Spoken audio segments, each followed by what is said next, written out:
ओम नमः शिवाय। श्रावण माह महात्म्य 12वां अध्याय। आज के वीडियो में आप श्रवण करेंगे स्वर्ण गौरी व्रत का वर्णन तथा व्रत कथा। ईश्वर बोले, हे ब्रह्मपुत्र, अब मैं स्वर्ण गौरी का शुभ व्रत कहूँगा। यह व्रत श्रावण मास में शुक्ल पक्ष तृतीया तिथि को होता है। इस दिन प्रातः काल स्नान करके नित्य कर्म करने के बाद संकल्प करें और 16 उपचारों से पार्वती तथा शंकर जी की पूजा करें। इसके बाद भगवान शिव से प्रार्थना करें, हे देव देव आइए, हे जगतपते मैं आपसे प्रार्थना करता हूँ। हे सूर सत्तम, मेरे द्वारा की गई पूजा को आप स्वीकार करें।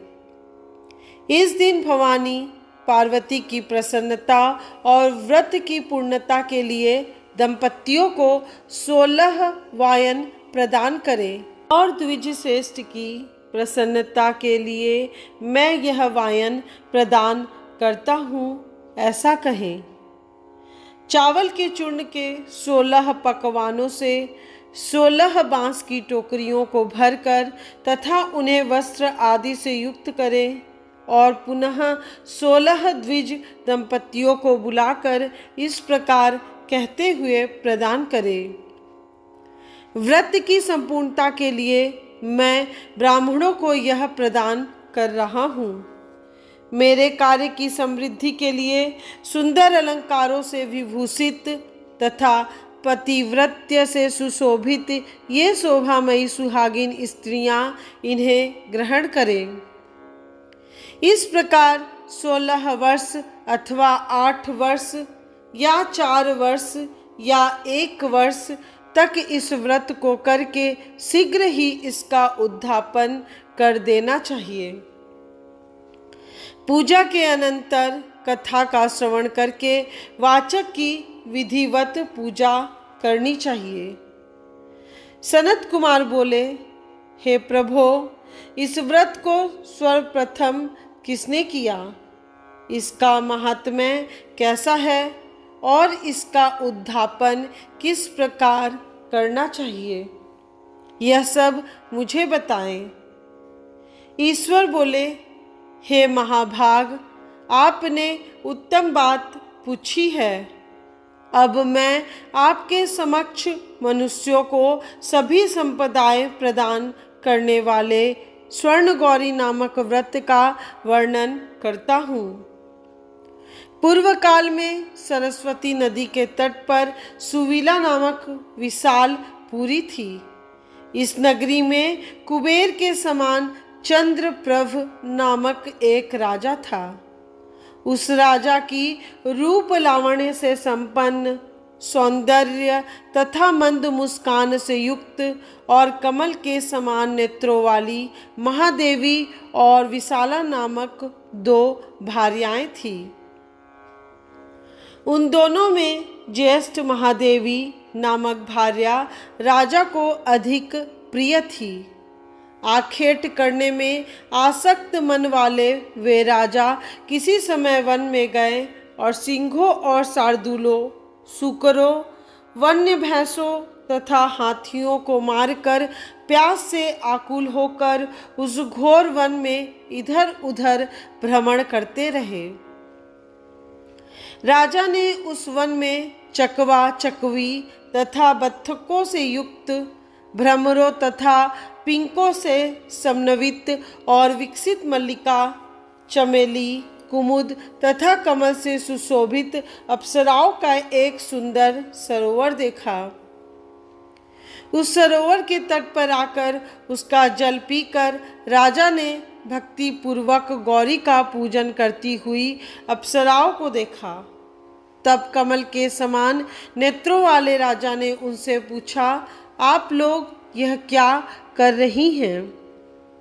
इस पर उन सब ने कहा, हम लोग स्वर्ण गौरी नामक उत्तम व्रत कर रही हैं।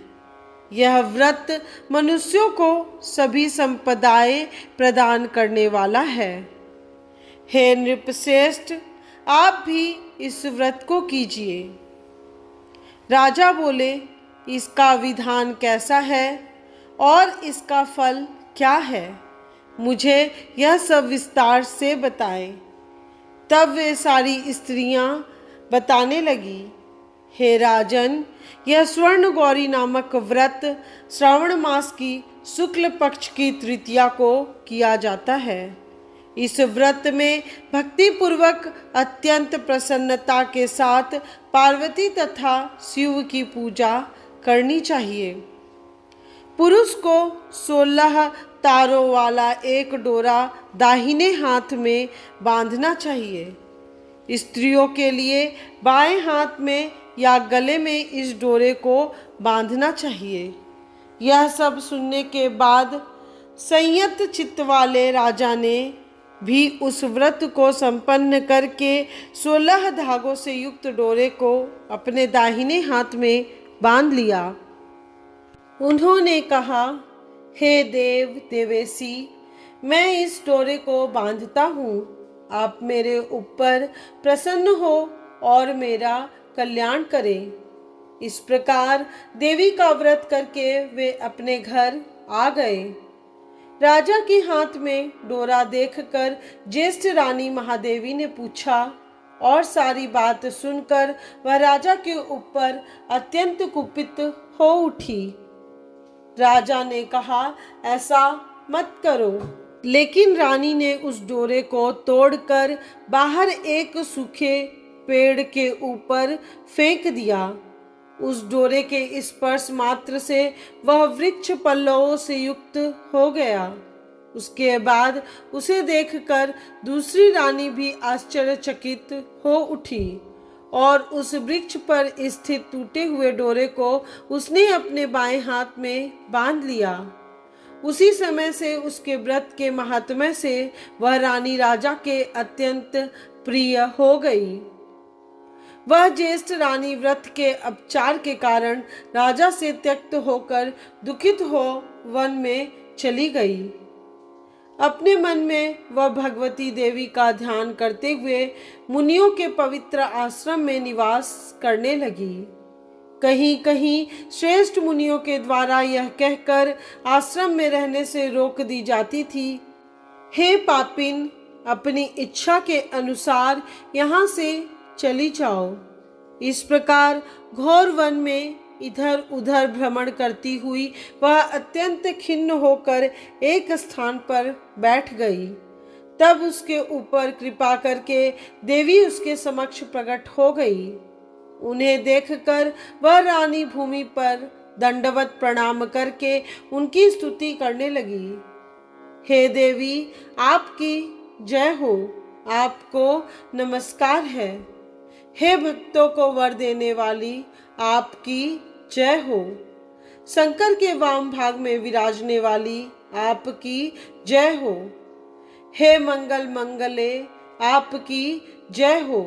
तब देवी की भक्ति के द्वारा वरदान प्राप्त करके और उन गौरी की अर्चना करके उसने जो व्रत किया, उसके प्रभाव से रानी के पति उसे घर ले आए।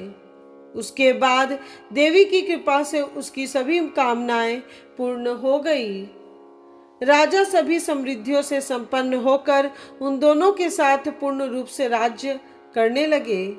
अंत में राजा ने उन दोनों रानियों सहित शिव पद को प्राप्त किया। जो स्वर्ण गौरी के इस उत्तम व्रत को करता है, वह मेरा तथा गौरी का अत्यंत प्रिय होता है और विपुल लक्ष्मी प्राप्त करके तथा भूलोक में शत्रु समूह को पराजित कर शिव जी के विशुद्ध लोक को जाता है। हे सनत कुमार, अब आप दत्त चित्त होकर इस व्रत के उद्धापन की विधि सुनिए। चंद्रमा तथा तारा बल से युक्त शुभ तिथि तथा शुभ वार में एक मंडप बनाकर उसके मध्य में अष्टदल कमल के ऊपर धान्य रखकर उस पर एक कुंभ स्थापित करें। पुनः उसके ऊपर 16 पल प्रमाण का बना हुआ एक तिल पूरित ताम्रमय पूर्ण पात्र रखें और उस पर पार्वती शंकर की 2 प्रतिमाएं स्थापित करें। शिव जी की प्रतिमा श्वेत वर्ण के 2 वस्त्रों तथा शुक्ल वर्ण के यज्ञोपवीत से सुशोभित हो।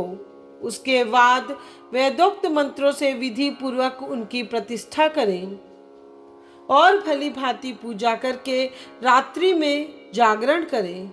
इसके अनंतर प्रातः काल पूजा करने के बाद होम करें।